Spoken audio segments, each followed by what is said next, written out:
तर नमस्कार मंडळी, आज होती देवशयनी आषाढी एकादशी। तर सर्वप्रथम सगळ्यांना आषाढी एकादशीच्या हार्दिक शुभेच्छा। तर सकाळी सकाळी मी निघालेलो आहे कॉलेजात जाऊ। तर आज सकाळीच होता आय टीचा प्रॅक्टिकल, म्हणून सगळेजण आय टीच्या प्रॅक्टिकल लॅबमध्ये येऊन बसलेले। तर आज प्रॅक्टिकल झाला जाऊचा होता त्या म्हणजे सावंतवाडीच्या विठ्ठल मंदिरात। तर पटापट प्रॅक्टिकल केला, प्रॅक्टिकल झाला तसे मग आम्ही जाऊक निघालो सावंतवाडीच्या विठ्ठल मंदिरात। तर ह्या विठ्ठल मंदिराबद्दल सांगूची काही जास्त गरज नाही। तर आज समोरून प्रवेश नाही होतो तरी पण म्हटलं व्हिडिओ काढूया, तर कोणतरी कार्डबोर्ड घेऊन मध्ये इलो। तर आज बाजूच्या दरवाजातून एंट्री होती।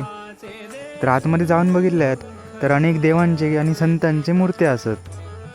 तर ह्या मंदिर जुनं असल्याबरोबरच ह्या खूप मोठा पण असा। तर मंदिराच्या वाय आतमध्ये गेलो तर ही शंकराची रुद्र अवतारातली मूर्ती दिसली।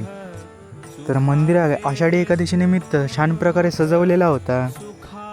तर मंदिराच्या दोन्ही बाजूंच्या भिंतीवर उत्कृष्ट अशी चित्र काढलेली असत। तर मंदिराच्या बाहेर तर एवढी गर्दी नाही होती, पण आतमध्ये गाभाऱ्यात तुफान गर्दी होती। तर विठ्ठलाचं दर्शन घेऊन आम्ही मागच्या बाजूस गेलो तर इकडे विष्णूंच्या 10 अवतारांचं दर्शन झाला।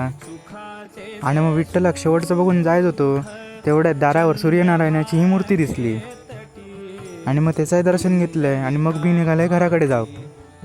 तर जाताना व्हायच पाऊस गावलो आणि घराकडे येईपर्यंत पाऊस गायबच झालो। तर तुमका आजचा व्हिडिओ आवडलो असात तर लाईक शेअर सबस्क्राईब नक्की करा। भेटूया अशा एका नवीन व्हिडिओत। धन्यवाद।